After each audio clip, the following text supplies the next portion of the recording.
प्रिय बच्चों, आज हम लोग क्या लिखूं निबंध के तीसरे अवतरण का अवलोकन करेंगे, जिसमें लेखक ने मानवीय प्रवृत्तियों का उल्लेख किया है कि जो चीज़ें हमारे पास होती हैं हम उसमें गुण और दोष तो ढूंढ लेते हैं, लेकिन वही चीज़ें जब दूर होती हैं तो उसमें तमाम अच्छाइयाँ दिखती हैं और हम कल्पना कर बैठते हैं कि इसमें ये चीज़ अच्छी होगी, ऐसा हो रहा होगा, ऐसा हो रहा होगा, ऐसा होता होगा। यही मानवीय मूल्यों का मूल रूप है। यहाँ अवतरण गाँव में दूर के ढोल सुहावने होते हैं, डट डट करके बन जाती है।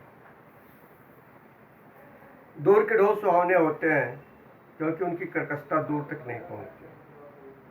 जब ढोल के पास बैठे हुए लोगों के कान के पर्दे फटते हैं, तब दूर किसी नदी के तट पर संध्या समय किसी दूसरे के कान में वही मधुरता का संचार कर देते हैं।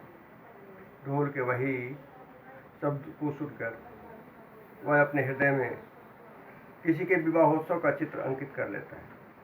कोलाहल से पूर्ण घर के एक कोने में बैठी हुई लज्जाशील नववधू की कल्पना वह अपने मन में कर लेता है। उस नववधू के प्रेम, उल्लास, संकोच, आशंका और विषाद संयुक्त हृदय के कंपन ढोल की कर्कशता ध्वनि को मधुर बना देते हैं, क्योंकि उसके साथ आनंद का कलरव, उत्सव, प्रमोद और प्रेम के संगीत, ये तीनों मिले रहते हैं। तभी उनकी कर्कशता समीपस्थ लोगों को कटु प्रतीत नहीं होती और दूरस्थ लोगों के लिए तो वह अत्यंत मधुर बन जाता है। लेखक ने यह बताने का प्रयास किया कि दूर के ढोल सुहावने होते हैं। ये मुहावरा भी है, अर्थात जो चीज़ें दूर होती हैं वो अच्छी लगती हैं।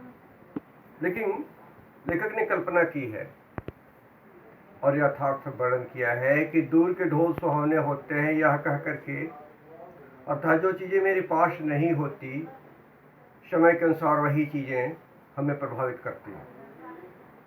दरवाजे पर बज रहा डीजे या तेज संगीत शुभ समय में जहाँ वह प्रेम और मधुरता का संचार करता है, वही विपरीत परिस्थितियों में कर्कश लगता है।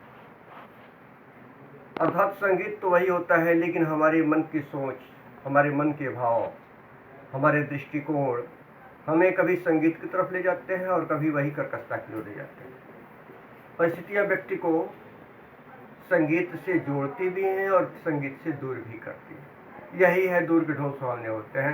हम कल्पना कर बैठते हैं कहीं से सुंदर आ रही धुन को सुन करके उसके साथ हो रहे मानवीय दृष्टिकोण, परिस्थितियाँ, पारिवारिक पृष्ठभूमि आदि आदि की कल्पना करते हैं कि वहाँ जो ये संगीत की धुन बज रही है वहाँ क्या हो रहा होगा, और जिसके संदर्भ में बज रही होगी उसके हृदय पर में कैसे कैसे भाव उठते हैं। तो ये सारी बातें लेखक ने बताई हैं। अब इसी जो अंडरलाइन किया है कि दूर के ढोल सुहावने होते हैं, क्योंकि अर्थात जो चीज़ें दूर होती हैं वो अच्छी लगती हैं, क्योंकि उनकी कर्कशता माने बुराई वहाँ का प्रभाव वहाँ तक नहीं लगता। बहुत से लोग ऐसे हैं जिनके संबंध में हम जानते हैं कि बहुत अच्छे हैं, लेकिन उनके पास के लोगों से जब पूछा गया तो उनके व्यवहार के संबंध में जो बातें कही वो दूर तक नहीं पहुंचती हैं और हम उनको केवल अच्छा कहते हैं, लेकिन पास के लोगों में वही कभी अच्छाई भी नजर आती है, कभी बुराई भी नजर आती है। और यही अच्छाई और यही बुराई हमें उस व्यक्ति की चारित्रिक चिंतनशीलता और समीक्षा पर जोड़ देते हैं। इसी को ध्यान में रख करके आपको व्याख्या कर लेनी है, संदर्भ लिखना है, अंडरलाइन जो किया गया है उसकी व्याख्या करनी है, और उसके बाद जो नीचे प्रश्न दिया गया है कि ढोल की कर्कशता समीपस्थ लोगों को कब कटु प्रतीत नहीं होती। डीजे के पास बैठे हुए लोगों को कब उसकी कर्कशता अच्छी लगती है, जब चारों तरफ मधुमय और हर्षोल्लास का वातावरण होगा तो कटु प्रतीत नहीं होती, अच्छा लगता। और जब वही विषाद होता है तो छोटा सा संगीत भी बुरा लगता है। बस इतना ही लिखना है। अगले वीडियो में फिर मिलेंगे। धन्यवाद।